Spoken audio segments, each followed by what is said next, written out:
Le journal de 23 h sur RTI 1. Madame, monsieur, bonsoir, bienvenue à cette édition. Les titres sommaires de ce journal.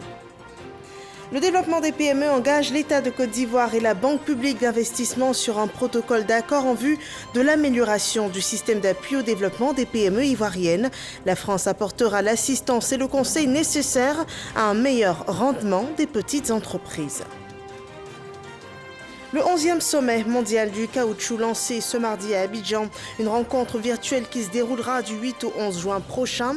Experts mondiaux de la recherche, de l'industrie et du développement du caoutchouc naturel et du caoutchouc synthétique échangeront sur le thème affronter l'avenir, inclusivité, durabilité et croissance pour la nouvelle normalité. Et l'unité, la Fédération ivoirienne de football, les 3 candidats à l'élection à la présidence de la FIFA ont participé ensemble au lancement de l'initiative Balater qui vise à fédérer les différents acteurs du football ivoirien en vue du développement de cette discipline sportive. Bienvenue dans ce 23 h. Coopération économique entre la France et la Côte d'Ivoire. Un protocole d'accord a été signé ce jour en faveur des PME. Un contrat qui lie précisément la Côte d'Ivoire à la Banque publique d'investissement française qui devrait permettre d'améliorer le système d'appui aux petites et moyennes entreprises. La convention a été signée à la primature. Le commentaire de Lanciné Bakayoko. Signature puis échange de paraffeurs entre le ministre de l'économie et des finances de Côte d'Ivoire, Adama Coulibaly, et le directeur général de la Banque publique d'investissement de l'État français BPI France, Nicolas Dufourcq. Le protocole d'accord signé par les 2 personnalités engage la partie française à accompagner le gouvernement ivoirien à réfléchir à la création d'une banque publique au profit des entrepreneurs ivoiriens, notamment les PME. Le principe, c'est qu'il faut un guichet unique pour les entrepreneurs, où on leur offre tout ce qu'ils cherchent, y compris simplement de dialoguer sur leur plan d'affaires, leurs ambitions, etc. Donc la garantie, le financement de l'innovation, le financement de l'international et de l'export, le financement du développement, les fonds propres, et, fondamental, le conseil. C'est une solution adaptée au développement de l'entrepreneuriat en Côte d'Ivoire qui pourrait profiter à environ 95% de la jeunesse ivoirienne. Aujourd'hui, c'est de me féliciter de ce que nous puissions signer ce protocole d'accord qui va voir donc la France, à travers donc BPI France, nous apporter l'assistance et le conseil en vue de voir dans quelle mesure notre système d'appui aux très petites entreprises et aux moyennes entreprises va s'améliorer, doit nous permettre d'optimiser les résultats de ces entreprises-là, d'autant que la Côte d'Ivoire et la France ont la même vision en ce qui concerne la relance de l'économie, qui est le développement du secteur privé et l'appui de l'État au développement du plus grand nombre d'entreprises, qui sont sources de création d'emplois et bien sûr de richesses. Créé en 2012, BPI France est un organisme de financement et de développement des entreprises françaises à l'étranger. Elle est en particulier chargée de soutenir les petites et moyennes entreprises, les entreprises de taille intermédiaire et les entreprises innovantes à s'implanter ou à trouver des marchés à l'extérieur de la France. On a aussi parlé de développement ce mardi à la permanence du Sénat à Abidjan. Le président Jeannot Ahoussou-Kouadio recevait le directeur exécutif du Fonds mondial pour le développement des villes, Jean-François Abo. Cette institution a pour mission de développer et de promouvoir les solutions d'investissement et de financement du développement urbain. Et ce jour, les futures actions de ce fonds pour notre pays ont été présentées. Le point avec Herman Kivé.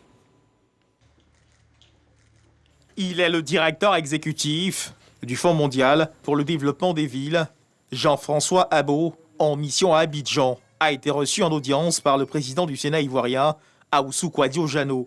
Une visite du directeur exécutif du FMDV pour présenter au président du Sénat de Côte d'Ivoire les actions engagées par l'institution dans le pays, notamment celles qui répondraient aux recommandations du Forum du Sénat avec les collectivités territoriales tenues les 17 et 18 février 2020 à la Fondation Félix Houphouët-Boigny pour la recherche de la paix à Yamoussoukro. Nous avons échangé sur la mise en œuvre de cet agenda et de ces recommandations et de la transformation de ces recommandations en un programme national envers les collectivités locales ivoiriennes. Et ce que je soulignais au président du Sénat, c'est que cet agenda-là est également aligné avec les agendas mondiaux, notamment des Nations Unies. Et que cet alignement à la fois international et national avec les besoins des autorités nationales et locales, c'est quelque chose d'assez unique et sur lequel la Côte d'Ivoire pourrait inspirer d'autres États africains à le développer également. Toutes ces activités-là vont bénéficier à court, moyen et long terme aux collectivités locales. En quoi consistera l'action du Sénat pour ce qui concerne la mise en œuvre de ces recommandations? Monsieur Jean-François Abou donc est venu rencontrer Monsieur le Président du Sénat pour voir dans quelle mesure le Sénat pourrait donc convenir d'un programme en matière d'investissement et de développement des villes. Il est question de voir dans quelle mesure ces recommandations puissent être opérationnalisées. Mais il n'appartient pas au Sénat d'aller sur le terrain pour l'opérationnalisation. C'est de voir au niveau législatif ce qui peut être fait pour accompagner le processus de la décentralisation. Jean-François Abou s'est dit satisfait de cette rencontre avec le président du Sénat ivoirien, Ahoussou Kouadio-Jano. Ce programme permettra de structurer dans le long terme l'appui du Fonds mondial pour le développement des villes auprès des collectivités locales. Autre rencontre du jour, le ministre de la Réconciliation et de la Cohésion nationale poursuit ses séances de consultation auprès des grandes institutions. Kouadio Konombertin a été reçu ce jour par la grande chancelière Henriette Dagri-Diabaté. Une rencontre axée sur le programme d'écoute mis en place dans le cadre de sa politique de réconciliation nationale. Rationnement de la fourniture de l'électricité. La CIE fait le point après 3 semaines d'exécution du programme de rationnement. Pour ce nouveau bilan, la compagnie ivoirienne d'électricité dit avoir réajusté le programme de rationnement, réduisant ainsi dans plusieurs cas les créneaux de horaires initiaux. Des précisions sont données dans ce reportage de Jean-Luc Bangbo. Des quartiers programmés qui n'ont pas été rationnés, d'autres rationnés mais qui n'ont pas atteint leur limite de rationnement avant le retour de l'électricité.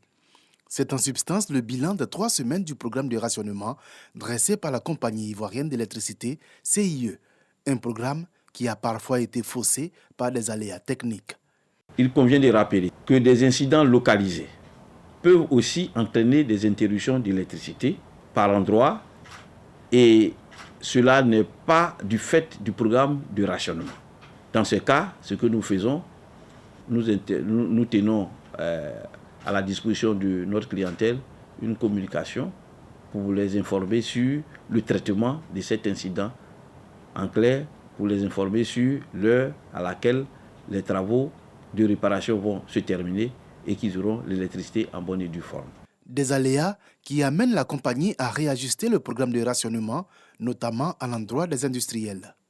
Nous sommes quotidiennement en contact avec ces industriels pour essayer de réduire l'impact, dans la mesure du possible, des programmes de rationnement sur leur activité.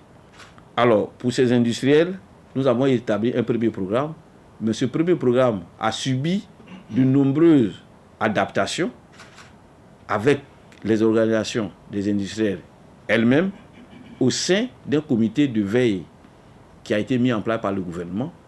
Globalement, sur les 3 premières semaines, le programme de rationnement aurait effectivement touché environ 10% des clients de la compagnie ivoirienne d'électricité. La Côte d'Ivoire connecte tous les acteurs de la chaîne mondiale du caoutchouc. Ils participeront du 8 au 11 juin prochain à la 11e édition du sommet mondial virtuel sur le caoutchouc. C'est un événement qui se déroulera en direct d'Abidjan, en présentiel et par vidéoconférence. Cheikh Koné revient sur le lancement de cet événement qui s'ouvre dans quelques jours. Le sommet mondial sur le caoutchouc en mode virtuel. La Côte d'Ivoire est le premier pays au monde à inaugurer ce format digital. Pendant 4 jours, du 8 au 11 juin prochain, le pays sera la plaque tournante mondiale de l'industrie du caoutchouc. Un cadre d'échange rêvé par les pays producteurs, tout comme les pays consommateurs. Ce sommet donne à la Côte d'Ivoire l'occasion de montrer au monde entier combien nous avons travaillé pour réussir notre agriculture et comment nous, petits pays d'Afrique, sommes parvenus à nous inscrire également parmi les meilleurs au monde pour la qualité de notre caoutchouc. Cependant, les prix proposés à nos braves paysans laisse encore à désirer. Cette rencontre de haut niveau sera l'occasion pour les acteurs de la chaîne de valeur de poser les réels problèmes de la filière. À la faveur de cette 11e session du Sommet mondial du caoutchouc, nous puissions aborder sans faux fuyant la problématique des prix rémunérateurs aux petits producteurs de caoutchouc. Faire face à l'avenir à travers l'inclusion, la durabilité et la croissance pour la prochaine normalité. Tel est le thème de ce sommet, un thème qui colle à juste titre aux défis auxquels est confrontée la filière. Des défis que l'État ivoirien, à travers le Programme national d'investissement agricole de deuxième génération, PNIA 2, veut relever pour les biens des producteurs. Le gouvernement, soucieux de vos difficultés et soucieux aussi de l'importance de cette filière dans l'économie ivoirienne, continuera de vous soutenir. Le président de la PROMAC a fait allusion au prix qui de plus en plus connaît une certaine chute. Parce que lorsqu'on tient compte des prix avant et des prix actuels, c'est comme le jour et la nuit. Mais avec la mise en place des usines, des unités de transformation, nous sommes convaincus que d'ici là, nous aurons un prix qui va même aller au-delà de nos espérances. C'est à la faveur de la 52e Assemblée des Nations du groupe d'études internationales sur le caoutchouc, qui s'est réunie à Singapour en mars 2019, que les 36 États membres de l'organisation ont porté leur choix sur la Côte d'Ivoire pour l'organisation du 11e sommet mondial du caoutchouc. La Côte d'Ivoire est le deuxième pays en Afrique qui abrite le sommet mondial, après celui du Cameroun en 2006. En attendant l'ouverture de ce grand sommet sur le caoutchouc à Abidjan, nous sommes mardi et l'édition Ce Jour vous propose le dossier économie de la rédaction. Il porte sur l'opportunité des dodanes pour les transporteurs. Il constitue des ralentisseurs de la compétitivité du secteur public. Comment est-ce possible quand ces dodanes sont installés pour la sécurité routière, donc pour réduire les accidents mortels dans les agglomérations? Vous verrez dans cette enquête de Noël Gagnon comment allier sécurité routière et rentabilité du transport marchand. C'est le dossier EcoPlus à suivre.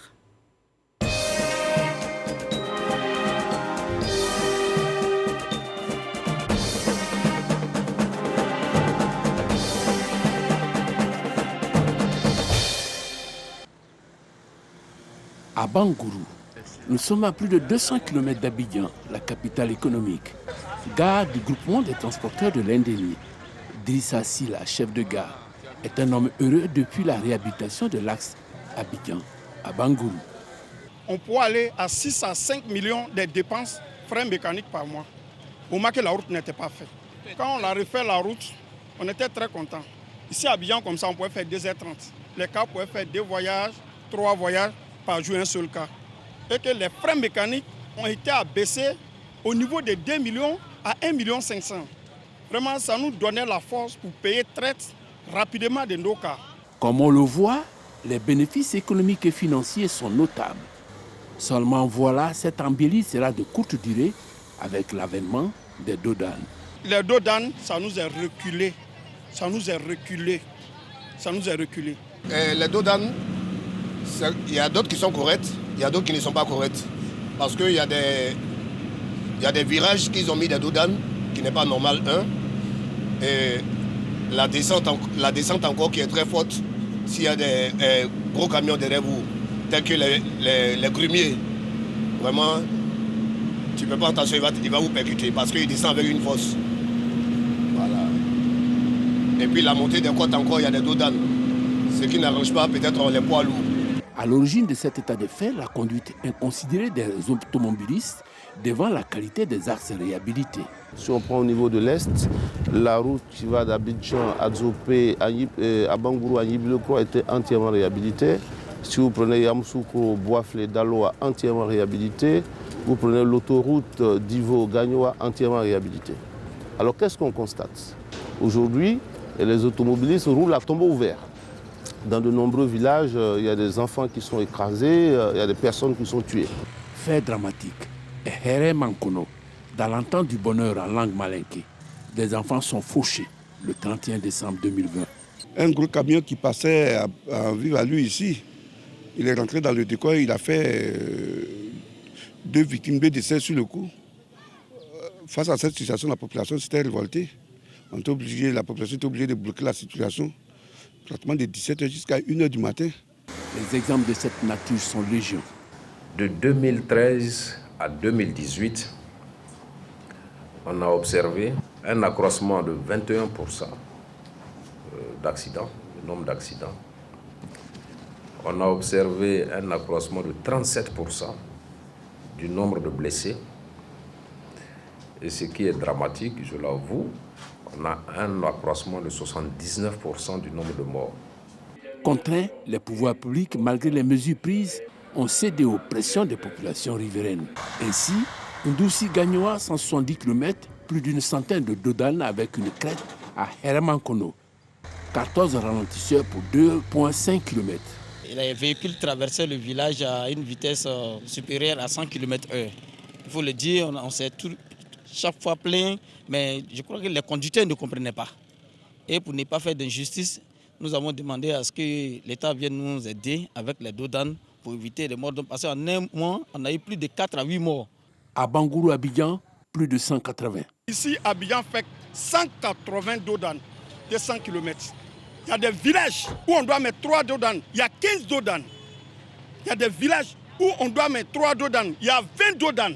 Rappelons, à toutes fins utiles, que le transport routier marchand pèse 7 à 12% du produit intérieur brut, PIB, sur la période 2012-2019. Pour les acteurs de ce secteur, l'avènement des dodanes dans sa forme actuelle est contre-productif. Une route est faite pour faciliter la fluidité routière. Mais lorsque sur la route, il y a des obstacles à la fluidité routière, vous voyez déjà que ça pose problème. C'est pour cela que nous retenons dans la forme que l'autorité est en train de chercher à réduire la vitesse, à éduquer de plus en plus les conducteurs. Mais nous pensons aussi que ériger des obstacles sur la route n'est pas tout à fait la solution. Que faire? Pour les populations riveraines des voies, les dodanes sont la panacée. Depuis que moi je suis arrivé, on a eu 4 accidents. Et dans les 4 accidents, il y a eu 2 morts. Depuis que j'ai fait les dodanes, il n'y a plus d'accidents. Pour la réhabilitation des voies, nous remercions le gouvernement pour avoir fait un travail. Quant à l'avènement des dodanes, c'est encore un plus parce que grâce aujourd'hui aux dodanes, les vitesses à l'entrée des villages sont réduites. Elles sont soutenues par des praticiens avec force argument. Si je dois faire une comparaison entre la présence de dodanes et l'absence de dodanes, je pense que la présence de dodanes sur le plan médical est beaucoup favorable. Autre soutien détaillé, le ministre de tutelle des routes. Entre privilégier la sécurité des Ivoiriens et obliger les automobilistes à ralentir, nous préférons obliger les automobilistes à ralentir avec des dodanes plutôt qu'il y ait continuellement des morts.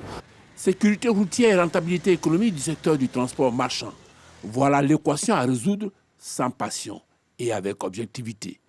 Dans cette optique, une piste est à explorer. Légiférer sur la question des ralentisseurs sur nos routes afin d'asseoir une réglementation à la matière à l'effet de réconcilier rentabilité économique et sécurité des populations. Parce que, dit-on, il n'y a de richesse que d'hommes. Voilà un dossier sur les dodanes ralentisseurs du transport routier marchand, mais salué pour la sécurité routière qu'il apporte et en attendant que des textes de loi soient établis pour réglementer leur installation et bien veillons au respect du code de la route. Au centre de la Côte d'Ivoire, dans le département de Dimbokro, les populations de la localité de Ndissi-Essou reçoivent des infrastructures de base. Ce village a été raccordé au réseau électrique national et avec cela, un foyer polyvalent a été ouvert pour les populations. Des événements célébrés en présence du ministre Claude Paulin d'Anhaut, qui n'a pas manqué de prôner l'unité dans cette localité. Léon Pro.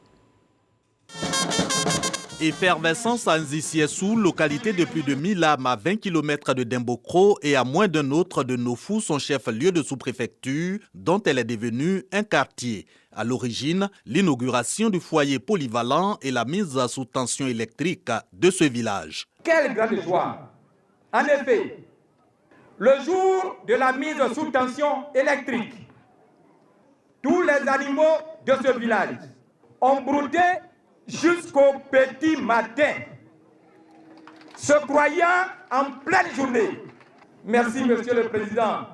c'est que Nzisiessou doit son électrification au président Alassane Ouattara puisqu'elle intervient dans le cadre de son programme en faveur des villages de plus de 500 habitants et met fin à 15 années de démarches administratives, faisant suite au défunt projet FRA auquel ont souscrit les villageois par le paiement de la caution exigée. Le foyer polyvalent, lui, est réalisé par un cadre après que les populations qui l'ont entamé ont abandonné sa construction faute de financement. En les inaugurant, le ministre de la Promotion du sport et du développement de l'économie sportive dit la vocation de ces deux infrastructures à booster le développement.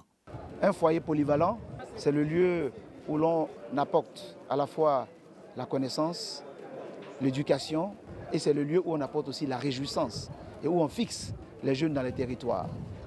À partir du mois de juillet, nous allons donc revivre pleinement l'intensité de la lumière pour les activités génératrices de revenus, pour les femmes, pour les jeunes et surtout les activités de renforcement de la cohésion sociale. C'est pour dire que ce foyer et la lumière viennent concrétiser la grande vision de la construction d'une Côte d'Ivoire solidaire. Reste pour Nzisiessou et Nofou, sa sous-préfecture, une cantine scolaire, un hommage aux pionniers du développement et le bitumage de la route Nofou d'Imbokro. À ces projets s'associe le ministre de la Promotion du sport et du développement de l'économie sportive. Parlant de la lutte contre la Covid-19, la Côte d'Ivoire a reçu 175 000 doses supplémentaires de vaccins pour continuer la campagne de vaccination. Une campagne qui s'accompagne de sensibilisation des populations au respect des gestes barrières. Voyons dans ce cadre ensemble le point du jour de cette pandémie.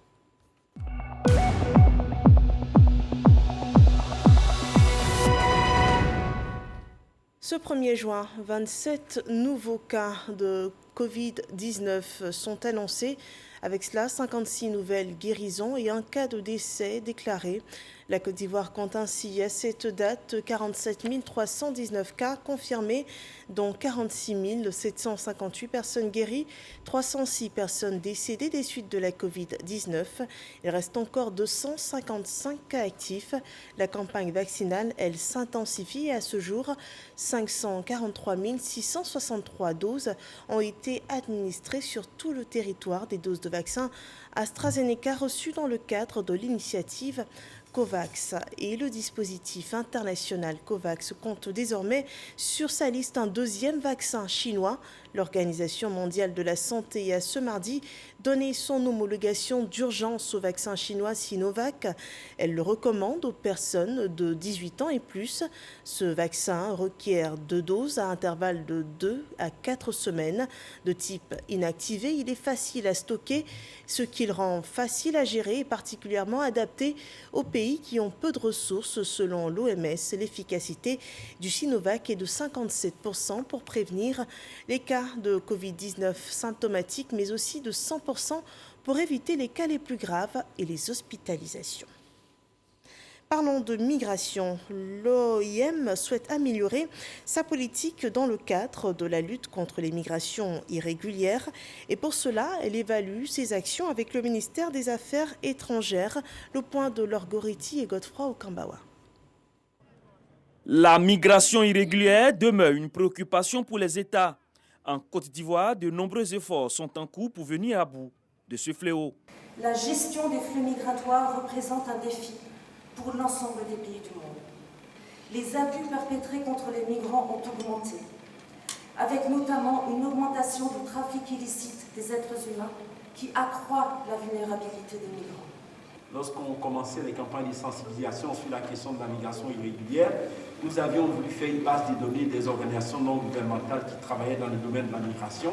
Donc en 2014-2015, on avait 2 ONG qui se chargeaient de la question de traiter la question de la migration irrégulière. Aujourd'hui, on en a plus de 25. C'est dire qu'il y a quand même eu une adhésion de la société civile à travers la création d'ONG pour porter le message de l'État au niveau des populations. Des actes pour freiner le phénomène qu'il faut renforcer. À l'initiative de l'OIM, l'Organisation internationale pour la migration, cette rencontre vise à évaluer les actions entreprises par la Côte d'Ivoire dans la lutte contre la migration durant les 4 dernières années. Aussi, planifier de nouvelles stratégies. Plusieurs départements ministériels et plusieurs structures sont impliqués. Donc, cela nécessite, à notre sens, un grand effort de coordination, de sorte à être un peu plus efficace dans les actions que nous entreprenons. Ces acteurs de la lutte contre la migration irrégulière vont réfléchir sur la question et trouver des solutions idoines aux motivations de migration de jeunes ivoiriens. Et on continue de célébrer les mamans après la fête des mères à Grand-Bassam. Les femmes ont participé à une marche à l'image des femmes de 1949, une marche sur le pont de la Victoire. Elles ont aussi rendu hommage au chef de l'État, nous dit Mamadou Kouassi. Les femmes du département de Grand-Bassam reconnaissantes au président de la République et à son épouse, Dominique Ouattara. Cette date du 30 mai 2021 a été mise à profit pour traduire leur gratitude au président de la République, Alassane Ouattara, pour sa politique d'autonomisation et surtout de promotion de la femme ivoirienne. Exprimons notre soutien indéfectible à toutes les décisions prises par son Excellence Alassane Ouattara. Le rassurons à l'unisson que nos prières de mère ne lui feront jamais défaut, gage d'une protection maternelle divine.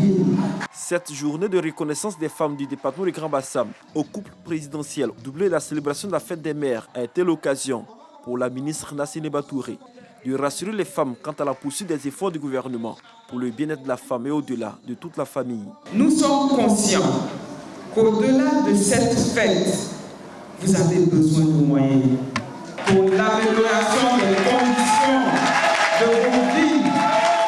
Mon département ministériel, qui est aussi et surtout le vôtre, mettra donc tout en œuvre pour construire avec vous cette grande Côte d'Ivoire de paix, d'amour, de cohésion et de pardon. Au cours de cette journée de reconnaissance au couple présidentiel, des milliers de cadeaux ont été remis aux femmes pour célébrer la fête des mères. Et pour marquer cette fête des mères, doublée de la journée de reconnaissance au président de la République, Alassane Ouattara, les femmes de Grand-Bassam, avec à leur côté la ministre Nassine Batouré, ont procédé à une procession jusqu'au pont de la Victoire, un hommage à leurs mères qui ont marché en ces lieux en décembre 1949. Voilà, nous parlons d'unité dans le domaine du football ivoirien. Les principaux acteurs du football ont décidé de mettre balle à terre dans l'intérêt du football ivoirien. On voit cela avec Patrick Dadier de la rédaction de RTI Sport. Qui aurait, il y a encore quelque temps, imaginé ces trois personnalités assises, l'une près de l'autre, ou les pieds posés sur le ballon? Elles ont décidé de mettre balle à terre, épousant ainsi le concept citoyen balle à terre pour le bonheur du football ivoirien, initié par Blandine Anne-Marie Nguessan, présidente de l'Union nationale de la presse sportive de Côte d'Ivoire, et Frédéric Kwame Konan, directeur de communication du comité de normalisation FIF, Didier Drogba, Sori Diabaté et Yacine Idriss Diallo, candidat à la présidence de la Fédération ivoirienne de football, parlent désormais un même langage et chacun se dit prêt pour l'intérêt général du football ivoirien. Nous devons nous retrouver partout où il y a la paix, où il y a le rassemblement, où l'on parle de construire le football et l'on parle de l'avenir de notre football. Elle a été acteur depuis 18 ans à la Fédération. Toute initiative qui se rapporte du football et au rassemblement des frères en Côte d'Ivoire doit m'interpeller. Nous sommes en course pour l'élection de la Fédération ivoirienne de football. Pour qui et pourquoi? Pas pour nous, pas pour nos personnes, mais pour vous, les joueurs, pour cette jeunesse qui rêve de vous ressembler. Je veux dire que si parce que ces personnes ont des ambitions, ou que moi j'ai des ambitions, on doit devenir des ennemis, c'est que nous n'avons rien compris. Absolument rien. J'ai toujours dit que quel que soit ce qui va se passer, il faut considérer cette élection comme un match de football. Pour les initiateurs de cette rencontre importante, non seulement le ballon doit rouler sainement, mais chaque acteur doit jouer pleinement sa partition pour la consolidation de la paix. Plus jamais le foot ne doit être l'objet de batailles fratricides. C'est pourquoi nous avons décidé de lancer le concept balle à terre pour un football qui gagne. Cela pour permettre à tous de parler de toutes les questions liées au football dans le calme, le respect et la confiance mutuelle. La tutelle, représentée par le directeur de cabinet François Alayao et le comité de normalisation Padam Akabile, ont salué l'initiative avant de demander à toutes les parties de désarmer à la fois les cœurs et les plumes. Pour rappel, les élections à la présidence de la Fédération ivoirienne de football se tiendront en novembre 2021. Voilà l'initiative Balater pour l'unité à la FIFA et le développement du football ivoirien. Les infos d'ici et du monde font place à la nécrologie. Doucouré Amadou, journaliste chevronné de la RTI, a été inhumé ce mardi. Il s'est éteint le 27 mai dernier des suites d'une longue maladie à l'âge de 62 ans. Entré à la RTI le 12 décembre 1985, il aura servi à divers échelons de la radiodiffusion-télévision ivoirienne jusqu'à son départ en mars 2012. Il fut en 2008 le chef du département de l'information à la direction de la première. Mais Doucouré Amadou aura marqué les téléspectateurs par la présentation sobre et efficace du journal télévisé. Marié et père de 3 enfants, il laisse inconsolable une famille biologique, mais aussi des confrères désolés. La levée du corps avant l'ultime départ au cimetière de Williamsville s'est déroulée à la mosquée des Deux Plateaux à Gain ce mardi 1er juin 2021. Voilà pour les nouvelles d'ici et du monde. Je vous souhaite un excellent mois de juin et rendez-vous demain dès 10h pour la suite de l'information sur RTI.